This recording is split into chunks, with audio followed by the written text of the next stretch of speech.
자, 이제 오늘 강의 들어가도록 하겠습니다. 세무사 이제 민법 총칙 부분이고요. 자, 교재 페이지 169페이지입니다. 169페이지입니다. 자, 우리 이제 지난 시간에 인 부분은 모두 끝냈습니다. 자연인, 법인. 그죠? 자, 그 다음에 특히 이제 그 다음에 이제부터 우리는 권리 객체라는 것으로 들어간다. 이제 여기서 이제 지난 시간에 예고 드린 바 있고, 그 다음에 이제 오늘 구체적으로 들어간다. 자, 지난 시간에도 잠깐 말씀드린 바와 같이, 자, 권리의 객체라고 하는 것은 이 권리는 그 대상이 뭘까? 한마디로 뭘 행사하는 권리일까? 무슨 권리일까? 자, 첫 번째, 이 권리의 종류마다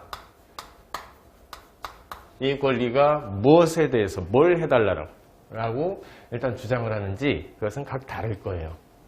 자, 그래서 일단 만약에 이 권리가 채권이라면, 채권이라고 하는 게 뭐죠? 뭐뭐 해줘 아니면 뭐뭐 줘 라는 형태의 요구권이죠.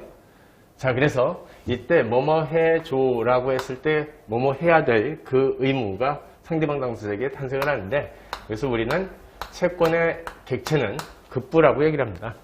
자, 채권이라고 하는 것은 무엇을 요구하는 권리이기 때문에 역시 마찬가지로 급부를 요구한다 라고 이야기를 한다. 자, 이제 정해진 용어이고요. 그런데 이제 민법 총칙에서 급부라고 하는 소위 채권법 총론에서 다룬 영역을 공부를 하지는 않고요. 자, 만약에 이 권리의 종류가 물권이라면 물권은 무엇에 대한 권리냐? 당연히 물건에 대한 권리죠. 그러면서 민법 총칙에서는 이제 본격적으로 물건이라고 하는 것을 배우자라고 얘기를 했었습니다. 자, 우리가 물건이라고 하는 것의 개념부터 정리했었죠. 자, 유체물.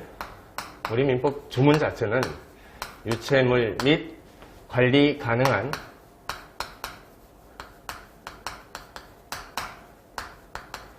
자연력이라고 되어 있더라.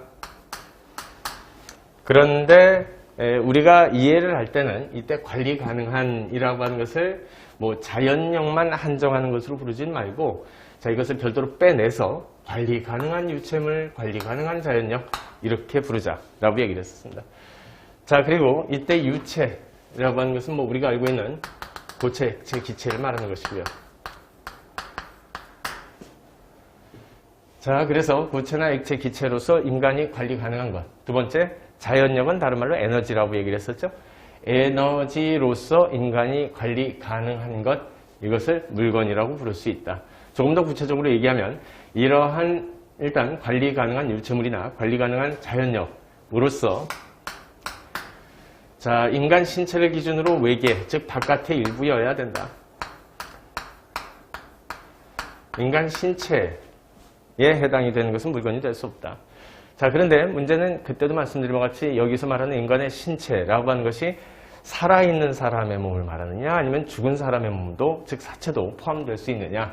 사체 포함되지 않는다라고 얘기를 했었죠. 여기서 사체 포함되지 않는다는 의미는, 자, 사체는 여기서 말하는 외계인지 아닌지를 나누는 판단 기준이 되지 못하므로 결국 이 판단 기준은 살아있는 사람의 몸을 기준으로 판단할 것이다. 그렇다면 최종적으로는 여기서 말하는 신체를 기준으로 외계의 일부여야 된다라고 했을 때 최종적인 결론은, 그렇다면 인간의 사체 내지 시신, 이것도 물건인가?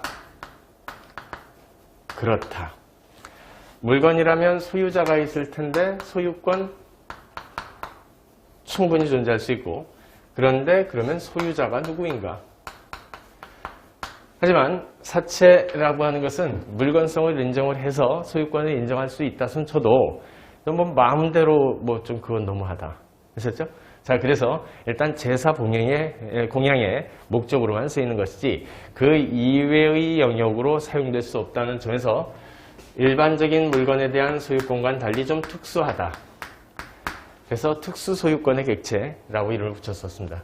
그리고 이때 이 소유자는 방금 말씀드린 바와 같이 제사를 모실 분을 기준으로 봐야 되기 때문에 제사 주재자가 바로 소유자가 될 것이다. 자, 그런데 우리 민법상 제사 주재자를 과연 누구로 해야 될 것이냐라고 하는 점에 대해서는 일단 명확한 규정은 없고 나중에 뒤에 부분에 우리가 배우지는 않지만요. 침족법 영역에서나 이와 근거를 줄 수 있는 약간의 조항 정도만 있을 뿐이다. 자, 그래서 제사 주제자는 누구일지에 대해서는 뭐가 있었죠? 여러분들 잊지 않으셨죠? 관습법이 있었다. 자, 우리 관습법에 의하면 제사 주제자는 장남, 장남이 없으면 장손, 장남, 장손 등 아들떼가 만약에 없었다면 종래 관습이 그렇다라는 겁니다.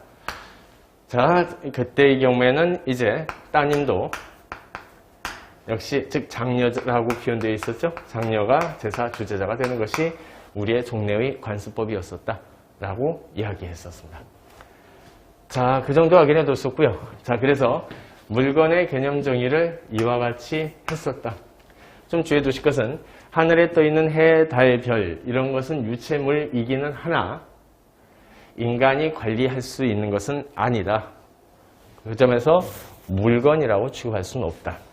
두 번째, 에너지 중에 인간의 관리 가능한 것의 가장 대표적인 예는 전기라고 얘기를 했었죠.